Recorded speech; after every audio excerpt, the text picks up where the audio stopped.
pastors, ministry leaders, and future ministers. I'm Saehee, and this is Crystal, and we're so excited you're joining us today. Our podcast is designed to offer tangible leadership competencies that you can apply directly to your ministry context. So today in our Grow Together segment, we're going to talk about self-care.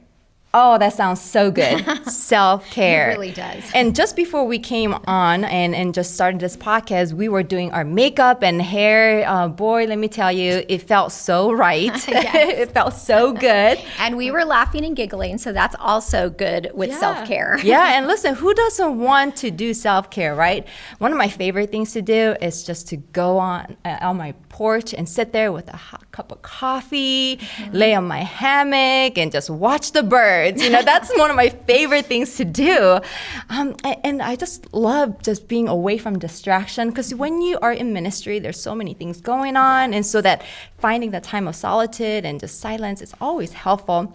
But unfortunately, though, this doesn't happen always, right? It's hard, and you have to be intentional. And this motherly instinct, always wanting to care for others, but neglecting to caring for ourselves. So today we're going to unpack that a little bit. It's true. We are masters at caring for others, for sure. But self-care is critical, especially as we engage in ministry, because we can't pour into others what we don't have in ourselves. So when we're on empty, we can't pour into others. Yes. And it's important that we care for our spiritual, emotional, mental, and physical well-being. And it directly impacts the people that we minister to. So what we do in ourselves actually does impact the people we're caring for. According to church leaders, pastors quit ministry a little too soon for various reasons.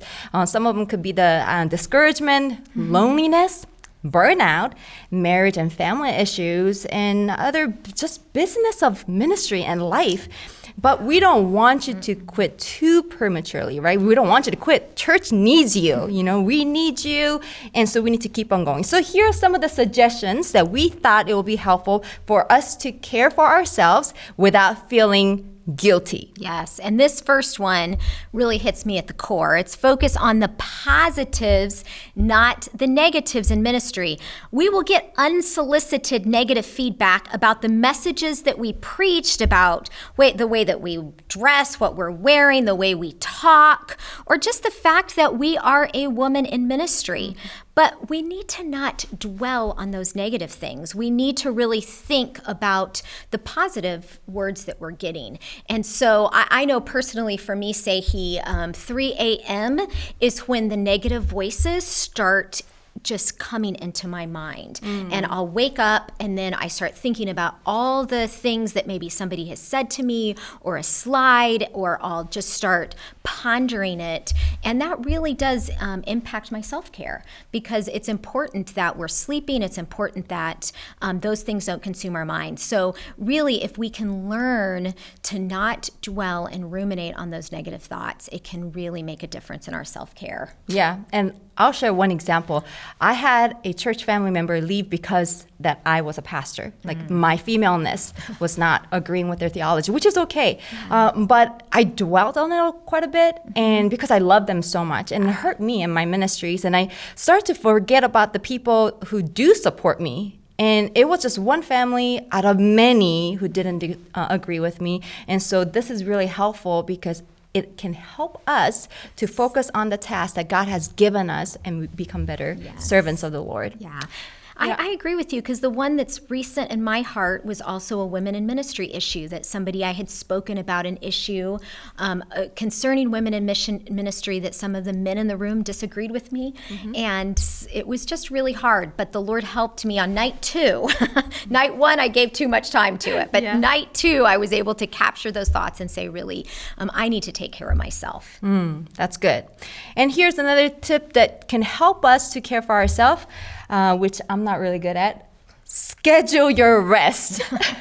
Crystal and I are laughing because I told her we're going to talk about this. Yes. I was up till 4:30 this morning working on a paper that was due. Yeah, Saehee is a full adult, and she pulled an all-nighter last night. Oh, so, I can't do this anymore. I mean, college students, she is with you.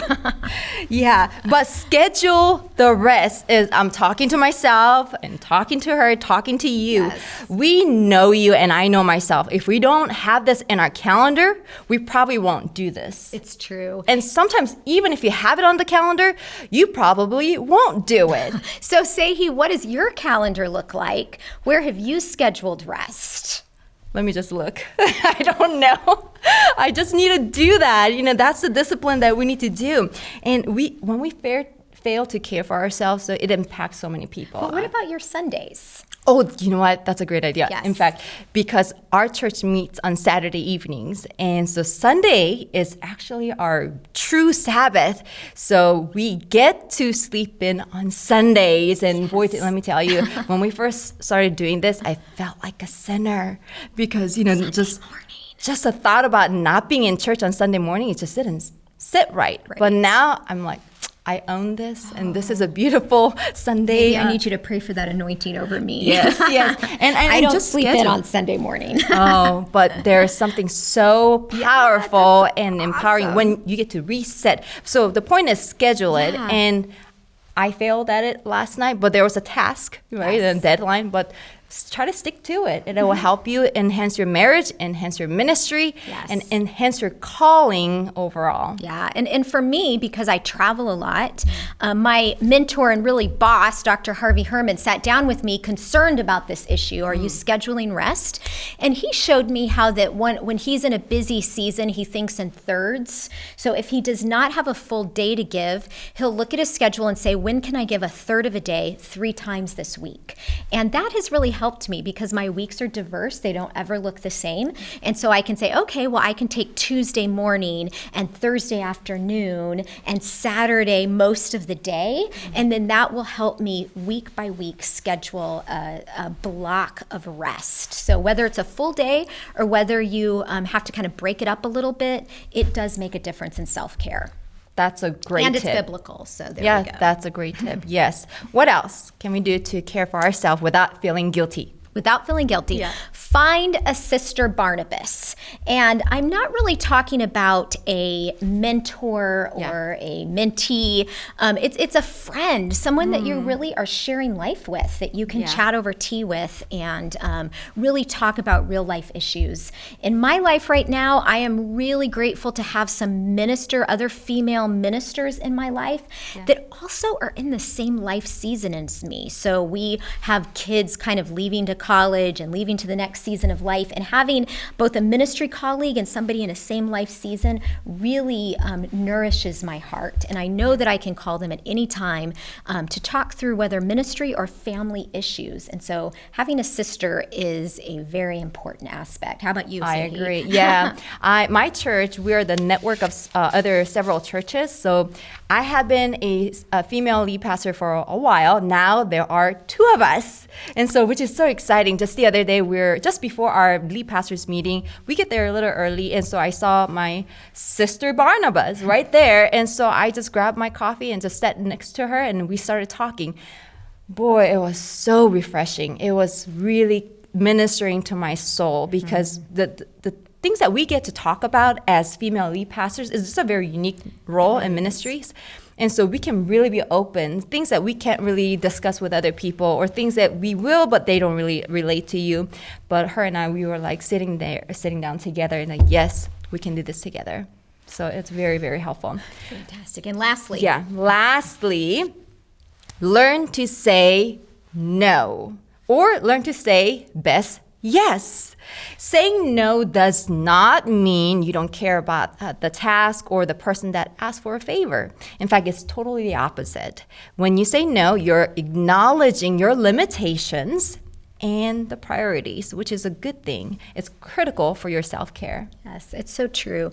And I find myself in my personal season right now that every time I do say yes to something, I'm saying no to sometimes 3 or 4 things. I mean, as we're very busy, many of us negotiating family responsibilities and ministry responsibilities, are you going to stay home when your son needs you? Or are you going to go, are you going to find a babysitter so that you can, so all of those decisions require thoughtfulness at every turn. Sometimes we're making 4 or 5 of 10 of these in a day. And so really praying and paying attention to our best yes and giving those boundaries of no's is important. Yeah, and also being fully aware of your season that you're talking about. Yes. Because sometimes there was a season in my life where opportunities were coming to me, and these are the opportunities that you may not ever have again. And these are short-term assignments. Then I will take it. But if it's a long-term commitment and it's extensive, requiring extensive times and effort and energy, then you have to reevaluate. And just understanding that God knows your season and God brings the right opportunities at the right time, and you just capture those moments. And even learning to say no to care for yourself and just rest in that. It's just so beautiful. Yes, that is so important, Saehee. Thank you. Well, we have a question to talk about it, and this is probably one of my favorite parts, right? And speaking of soul care, the question is, what are some of the hobbies that we can have during the busy season of life? I was kind of laughing at this because I sat down and thought about it, and I learned that I have no hobbies in this season. Saehee. But I have Don't friends. worry. You have friends. Saehee is not boring, though. Your hobbies are like changing the world and taking over. Yeah. You know what? So, there's lots of hobbies Isn't out hobby there. something that you do when you have time, like extra time? I don't know. I hear a lot of men talk about hobbies, like my husband hunts and fishes, and people go golf, men go golfing, and I do think women, we struggle with hobbies, and maybe it's because, at least I don't want to speak for all women, but I tend to be very relational, and so I do say sometimes my hobby is like chatting with a friend, sounds good to me. This right now it's not really work; it's a hobby. Yeah. And I think another problem is women, when we have this leftover time, we like to fill this in with some other things that we need to do. Right. Instead of just, okay, you know what, there's time, I'm going to rest or take a nap or do something I enjoy. Yeah. And this is a time that I can actually do other work, like doing the dishes or doing the laundry or get to my homework and all of that. Yeah. And so hobbies. It's so true, but I do have to admit I'm a sucker for sitcoms. So they're 20 minutes if you pre-tape them. You don't have to do the commercials or anything, and then it just gives me a laugh.